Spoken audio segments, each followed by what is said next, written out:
আমরা সবাই মহাবিশ্ব সম্পর্কে কিছুটা হলেও জানি, কিন্তু নীল ডেগ্রাসে টাইসনের মতো লোকেরা আমাদের তা অনুভব করতে শেখায়।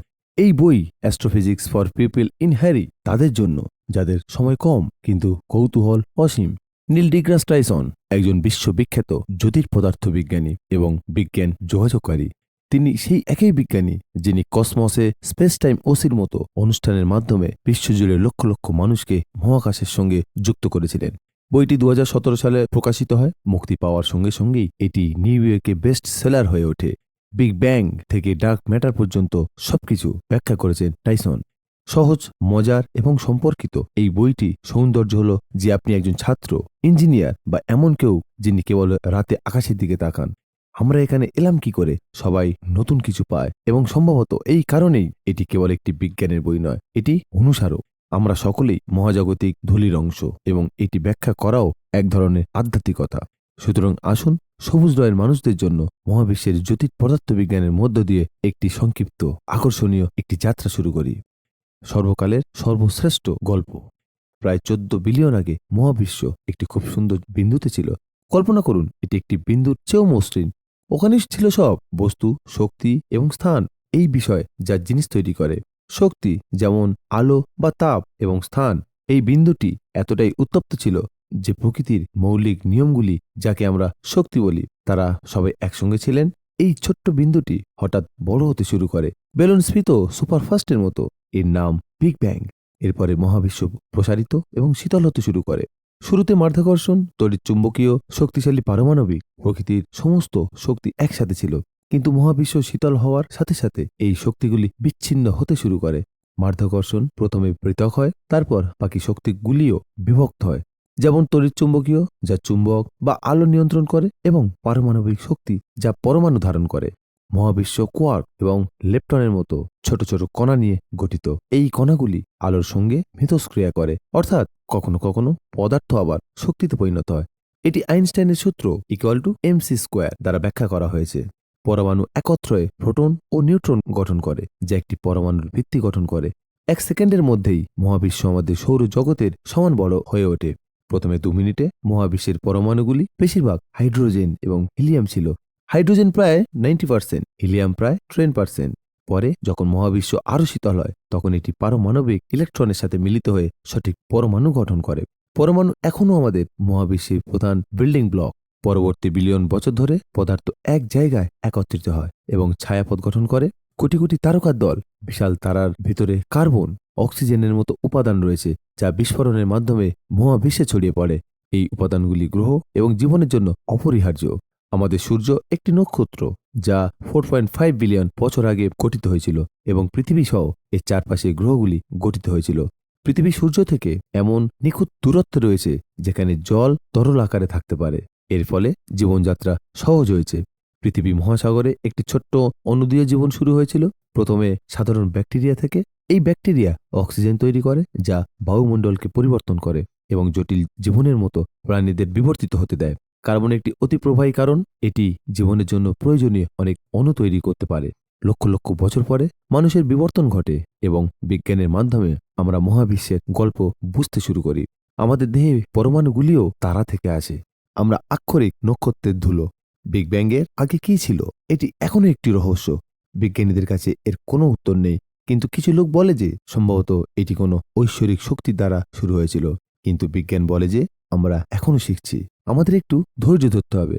স্বর্গের মতো পৃথিবীতে নিউটনের আগে মানুষ ভেবেছিল যে পদার্থবিজ্ঞানের নিয়মগুলি আলাদা এবং আকাশের আইনগুলি আলাদা, অর্থাৎ আকাশ, তারা এবং গ্রহের নিয়ম আলাদা। সেই দিনগুলিতে খ্রিস্টান শিক্ষাগুলি বলতো যে ঈশ্বর স্বর্গকে নিয়ন্ত্রণ করে এবং আমরা মানুষেরা তাকে বুঝতে পারি না। স্যার আইজ্যাক নিউটন 1600 সালে মহাকর্ষের একটি সার্বজনীন সূত্র দিয়েছিলেন। এটি বলেছিল যে মাধ্যাকর্ষণ যা জিনিসগুলিকে টেনে নিয়ে যায়, এটা সব জায়গায় কাজ করে। গাছ থেকে পড়ে যাওয়া অ্যাপেলই হোক, পৃথিবীর চারপাশে প্রদক্ষিণ করা চাঁদই হোক, বা সূর্যের চারপাশে প্রদক্ষিণ করা গ্রহই হোক। এই আইনটি ছায়াপথের তারার ক্ষেত্রেও প্রযোজ্য। নিউটন বিজ্ঞানকে পরিবর্তন করতে চেয়েছিলেন, কারণ তিনি দেখিয়েছিলেন যে পদার্থবিজ্ঞানের আইনগুলি সার্বজনীন। 1800 সালে বিজ্ঞানী সূর্যের আলো অধ্যয়ন করার জন্য একটি প্রিজম ব্যবহার করেছিলেন এবং এর মাধ্যমে প্রিজম আলোকে রঙে ভেঙে দেয় এবং এটি আবিষ্কার করে যে সূর্যের হাইড্রোজেন, অক্সিজেন, কার্বনের মতো পৃথিবীর মতো একটি রাসায়নিক রয়েছে, যা দেখা যাচ্ছে যে পদার্থবিজ্ঞানের আইনগুলি একই। 93 মিলিয়ন মাইল দূরে সূর্যের বর্ণালীতে আমরা হিলিয়াম নামে একটি নতুন মৌল দেখতে পেলাম। হিলিয়াম শব্দটি গ্রিক শব্দ হেলিওস থেকে এসেছে, যার অর্থ সূর্য। এটি মহাকাশে আবিষ্কৃত প্রথম মৌল। তারপর ল্যাবে এটি আরও নিশ্চিত করে যে পদার্থবিজ্ঞানের নিয়মগুলি সর্বত্র একই। এই ক্ষতি কেবল সৌরজগতে নয়, পর্যবেক্ষণযোগ্য মহাবিশ্বের দূরবর্তী তারা এবং ছায়াপথেও রয়েছে। 1929 সালে এডউইন হাবেল দেখিয়েছিলেন যে ছায়াপথগুলি আমাদের থেকে অনেক দূরে সরে যাচ্ছে এবং দূরবর্তী ছায়াপথগুলি দ্রুত গতিতে চলছে। দূরত্বে ছায়াপথগুলি আলোর গতিতে গমন করছে, যেখানে আলো শক্তি হারিয়ে আমাদের কাছে আসে না। গোলাকার প্রান্তটি আমাদের পর্যবেক্ষণযোগ্য মহাবিশ্বকে সংজ্ঞায়িত করে। আপনি এর বাইরে তাকাতে পারবেন না। একটি মাল্টিভার্স তত্ত্ব বলে যে বিভিন্ন মহাবিশ্ব একই স্পেস টাইম ফ্যাব্রিকে রয়েছে, সমুদ্রের জাহাজের মতো যে একে অপরকে দেখতে পায় না। প্রতিটি জাহাজের নিজস্ব বৃত্তাকার দিগন্ত রয়েছে, কিন্তু তারা একই গতি ভাগ করে নেয়। ক্ষেত্রগুলি তাত্ত্বিক সরঞ্জাম যা পদার্থবিজ্ঞানের ব্যাখ্যায় সহায়তা করে, কিন্তু লেখাটি এমন একটি রসিকতা দিয়ে বিকৃত হয়ে যায় যে সবকিছুর মধ্যে ব্যবধান রাখার প্রয়োজন নেই। উদাহরণস্বরূপ, দুধ উৎপাদন পরিবর্তন করে। পশু বিশেষজ্ঞ ডায়েটের দিকে মনোনিবেশ করবেন। যদি পদার্থবিজ্ঞানী বলেছেন একটি গোলাকার গরু বিবেচনা করুন, এটি একটি অতি সরলীকরণ রসিকতা। অদৃশ্য নয়, আলো। 1800 সালের আগে আলোর অর্থ ছিল শুধুমাত্র দৃশ্যমান আলো, যা চোখে দৃশ্যমান ছিল। কিন্তু 1800 সালে উইলিয়াম হার্সি একটি পরীক্ষা করেছিলেন, যাতে একটি প্রিজম থেকে সূর্যালোককে বিভক্ত করেছিলেন লাল, কমলা, হলুদ, সবুজ, নীল, বেগুনি। যদি তারা প্রতিটি রঙে একটি করে থার্মোমিটার রাখে, তাহলে কোন রংটি গরম তা পরীক্ষা করে দেখুন। কিন্তু যখন তারা থার্মোমিটারটি লালের বাইরে রাখে, অর্থাৎ অন্ধকার অঞ্চলে, তখন এটি সবচেয়ে গরম হয়ে ওঠে। এটি একটি অদৃশ্য আলো ছিল, ইনফ্রারেড আলো, যা আমাদের চোখ দেখতে পায় না। হার্সেল প্রত্যাশিত ঘরের লাল তাপমাত্রার বাইরে একটি নিয়ন্ত্রণ থার্মোমিটার স্থাপন করেছিলেন, কিন্তু তার উৎসাহ বেড়েই যাচ্ছিল। তিনি প্রমাণ করে যে অদৃশ্য জাতি রয়েছে যা আঘাত করে। এটি একটি ইনফ্রারেড আলো প্রকাশ করে যা রাস্তার নিচে চলে যায়। এটি একটি বড় আবিষ্কার ছিল, ঠিক যেমন অ্যান্টুইন ভ্যান লিওয়েঙ্ক মাইক্রোস্কোপ থেকে ছোট জীবন্ত জীবাণু দেখতে পেতেন। 1801 সালে জন রিডার বেগুনি রয়ের বাইরে হালকা সংবেদনশীল সিলভার ক্লোরাইড স্থাপন করেন, অর্থাৎ অন্ধকার এলাকায় একটি বেগুনি রয়ের চেয়েও গাঢ় ছিল। অতি বেগুনি নামে আরেকটি অদৃশ্য আলো যা বেগুনি রয়ের উপরে রয়েছে। এটি তড়িৎ চুম্বকীয় বর্ণালীর নতুন অংশ উন্মুক্ত করে দেয়। বৈদ্যুতিন চৌম্বকীয় বর্ণালী আলোর সমস্ত ব্যান্ডকে আচ্ছাদন করে, কম শক্তি থেকে উচ্চ শক্তি পর্যন্ত। দৃশ্যমান আলো, যা আমরা অতি বেগুনি রোদে পোড়া রশ্মি দেখি, যা সবচেয়ে উচ্চ শক্তির পারমাণবিক প্রতিক্রিয়া থেকে বোনাস গামা রশ্মি দেখতে ব্যবহৃত হয়। হেনরি হ্যারিস দেখিয়েছেন যে এগুলি সবই আলোর রূপ, শুধুমাত্র তাদের ফ্রিকোয়েন্সি আলাদা। অতএব কম্পাঙ্কের এককে বলা হয় হার্টজ। প্রথমে টেলিস্কোপগুলি কেবল দৃশ্যমান আলোর জন্য ছিল, গ্যালিলিও থেকে হাবেল পর্যন্ত, কিন্তু ইনফ্রারেড এবং ইউভি পরে বিজ্ঞানীরা ভেবেছিলেন যে মহাবিশ্ব অদৃশ্য আলো পাঠাতে পারে। 1930 সালে কার্ল চান্সকি প্রথম রেডিও টেলিস্কোপ তৈরি করেছিলেন, যা মিল্কি ওয়ের কেন্দ্রে রেডিও তরঙ্গ থেকে সংকেত গ্রহণ করেছিল। গ্রোড রাবার 1938 সালে বাড়ির পিছনে উঠোনে রেডিও টেলিস্কোপ তৈরি করেন। আজকের বড় টেলিস্কোপ যেমন ফাস্ট চায়নার 500 মিটার চওড়া এবং খুব বড়, আর নিউ মেক্সিকো 27টি খাবার এবং 22 মাইলের উচ্চ রেজুলেশনের চিত্র সরবরাহ করে। এটি গ্যাস, মেঘ এবং পালসার বা ঘূর্ণায়মান নিউট্রন তারা পর্যবেক্ষণের উপর ভিত্তি করে। মাইক্রোওয়েভ ভেউ টেলিস্কোপে চিলিতে 66টি অ্যান্টেনার একটি অ্যারে নিয়ে গঠিত, যা তারা গঠনকারী গ্যাস মেঘগুলি অধ্যয়ন করে। এটি অ্যাটাকামা মরুভূমিতে রয়েছে, কারণ সেখানে জলীয় বাষ্প কাজ করে এবং জল মাইক্রোওয়েভ শোষণ করে। 1961 সালে নাসার এক্সপ্লোরার 11টি স্যাটেলাইট গামা রশ্মি শনাক্ত করে। গামা রশ্মি আয়নার মধ্য দিয়ে যায়, সুতরাং সেন্টিলেটর ব্যবহার করা হয় যা চার্জযুক্ত কণা তৈরি করে। ক্যামডেন গামারে অবজারভেটরি 1994 সালে বজ্রপাত থেকে আসা স্থলজ গামা রশ্মির ঝলকানি পর্যবেক্ষণ করেছে। তারার বিস্ফোরণ রয়েছে যা এক্স রে, গামা রশ্মি, ইউভি এবং দৃশ্যমান আলো দেয়।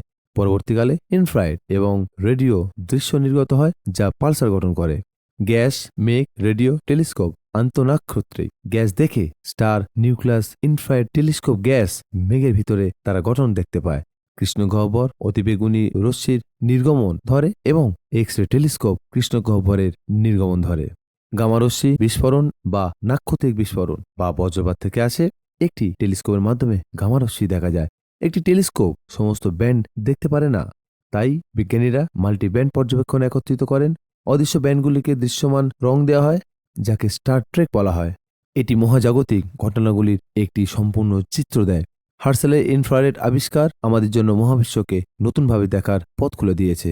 আমরা আরও দৃশ্যমান আলোর দ্বারা সীমাবদ্ধ নই, আমরাও রেডিও থেকে শুরু করে গামারেস পর্যন্ত সবকিছু দেখি। এটি অলৌকিক মহাবিশ্বকে বোঝার স্বপ্ন পূরণ করে।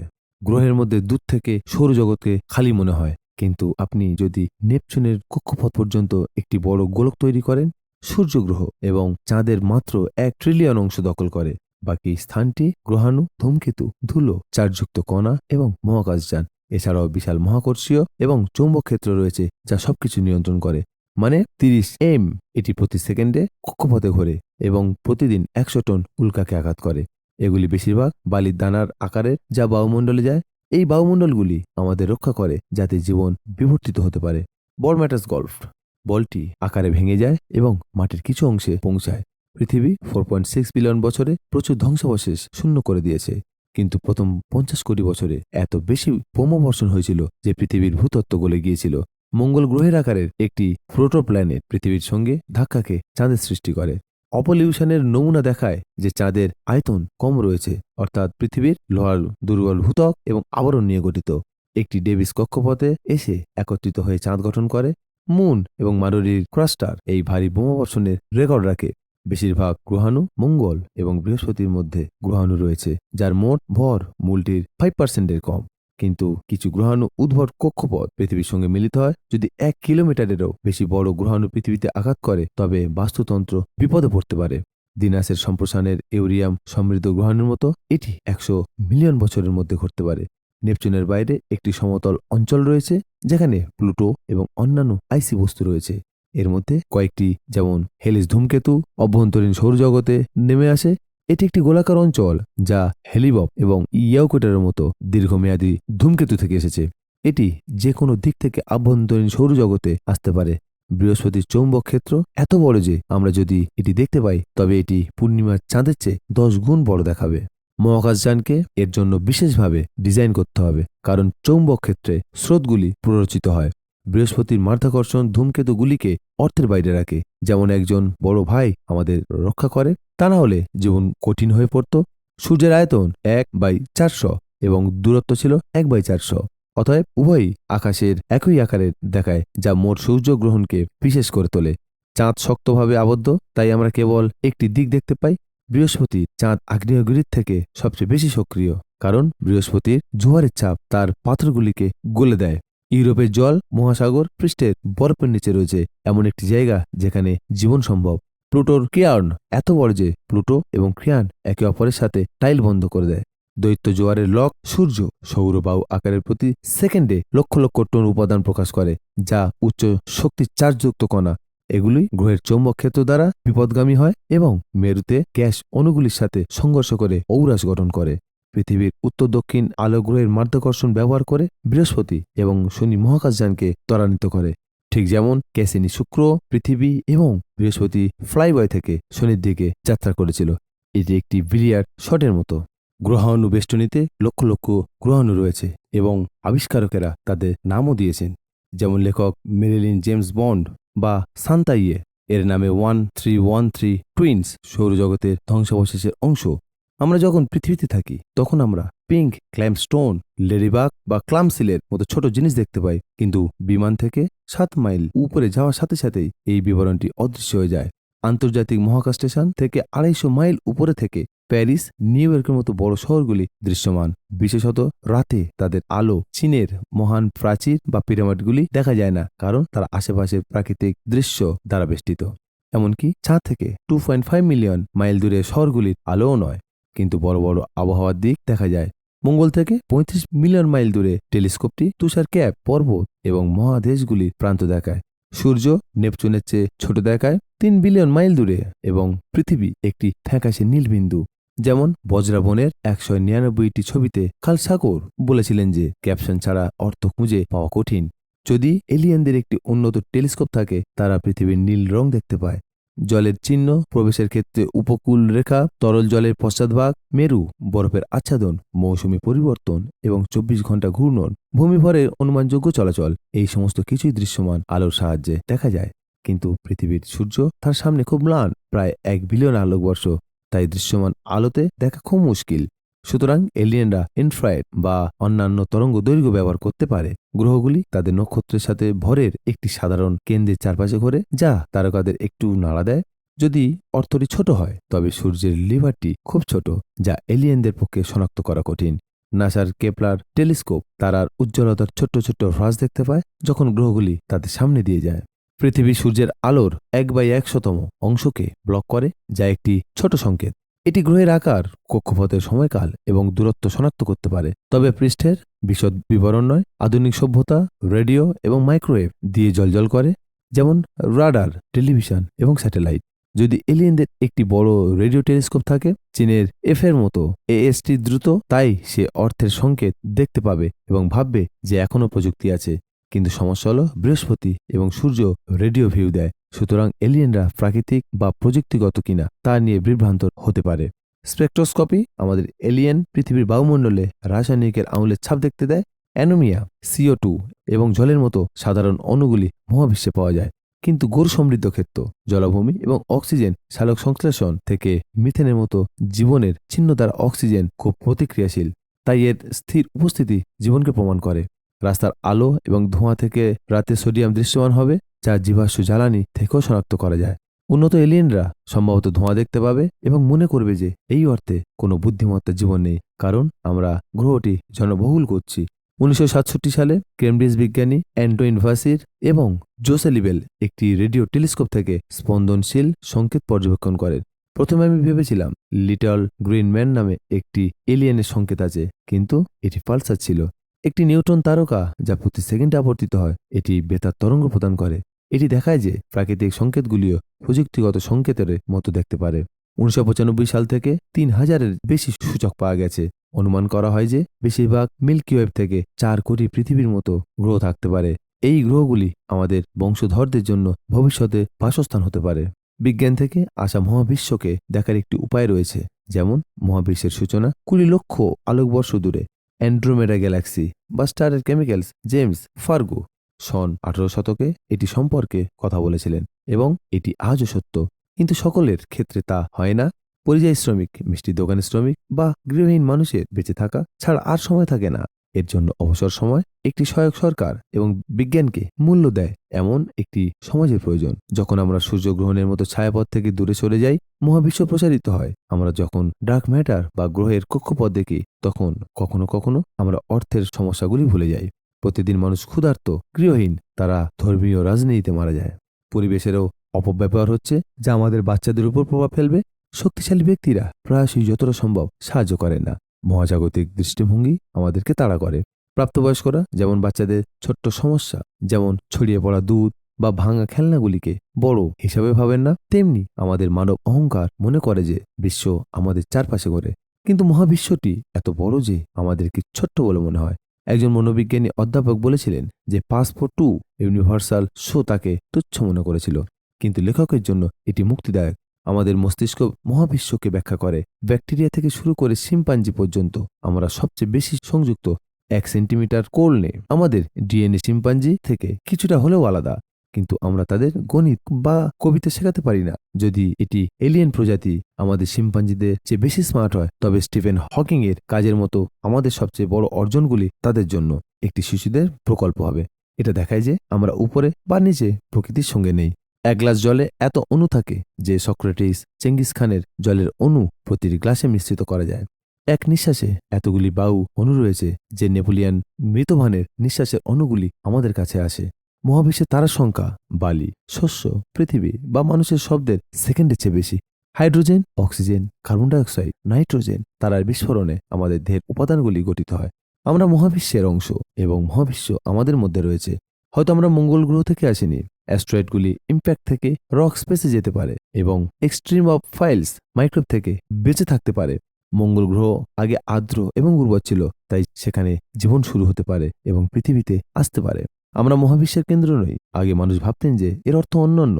তারপর আবার দেখা হয়, কিন্তু এখন আমরা জানি যে কোটি কোটি ছায়াপথ রয়েছে। মাল্টিভার্স তত্ত্ব বলে যে সম্ভবত একটি মহাবিশ্ব নেই, এটি মহাবিশ্বের ক্ষতি ও সৌন্দর্যের উদযাপন করে। কোনো ধর্মীয় মতবাদ ছাড়াই এটি দেখতে ছোট্ট জিনিস থেকে শুরু করে বড় ছায়াপথ পর্যন্ত সবকিছুর মতো নতুন নতুন চিন্তাভাবনা নিয়ে আসে, কিন্তু এটা সবকিছুকে অন্ধভাবে ঢেকে রাখে না। মহাবিশ্বের জীবনের জন্য তৈরি করা হয়নি, বরং এটি এমন একটি ত্রাস যা আমাদের একে অপরের মূল্য শেখায়। পৃথিবী একটি ছোট গ্রহ, কিন্তু আমাদের বাসস্থান। পতাকাটি মহাশূন্যে নাড়াবে না, কারণ সেখানে কোনো বাতাস নেই। এটা দেখায় যে জাতীয়তাবাদ সম্ভবত স্থানের সঙ্গে খাপ খায় না। মহাজাগতিক দৃষ্টিভঙ্গি আমাদের কৌতূহল দেয়। যদি আমরা অন্বেষণ না করি, আমরা এক ধরনের বাসিন্দা হয়ে যাব। অন্বেষণ মজাদার, এবং এটি মানবতাকে প্রসারণ থেকে বিরত রাখে, যাতে আমরা ঘৃণা, যুদ্ধ বা কুসংস্কারের মধ্যে জড়িয়ে না পড়ি। মহাজাগতিক দৃষ্টিভঙ্গি আমাদের মহাবিশ্বে আমাদের ছোট কিন্তু মূল্যবান স্থান দেখায়। এটা আমাদের হতবাক করে দেয়। প্রকৃতি ও মহাবিশ্বকে সংযুক্ত করা এবং অর্থের সমস্যাগুলি, ক্ষুধা, হিংসা ও দূষণকে তুচ্ছ করে তোলে। আমরা তারার উপাদান দিয়ে তৈরি, সম্ভবত মার্শালের বংশধর রয়েছে এবং মাল্টিভার্সের অংশ হতে পারে। এটা সবার জন্য নম্র, আধ্যাত্মিক এবং কৌতূহলী, এবং আমাদের অন্বেষণ চালিয়ে যেতে অনুপ্রাণিত করে, যাতে আমরা আলোকিত থাকি এবং অর্থের উন্নতি করি। তো আজ পর্যন্ত এখানেই শুনলেন নীল ডিগ্রাস টাইসনের লেখা astrophysics for people in Harry বইটির সম্পূর্ণ বাংলা সংক্ষিপ্ত সার। কেমন লাগলো অবশ্যই কমেন্ট বক্সে কমেন্ট করে জানাবেন। আর এই বই থেকে আপনি কি শিখতে পারলেন বা কি শিখলেন, অবশ্যই কমেন্ট বক্সে কমেন্ট করে জানাবেন। ভালো থাকবেন, সুস্থ থাকবেন। দেখা হচ্ছে পরবর্তী কোন একটি বইয়ের সংক্ষিপ্ত সার সংক্ষেপ নিয়ে। ততক্ষণের জন্য ভালো থাকুন, সুস্থ থাকুন। ধন্যবাদ।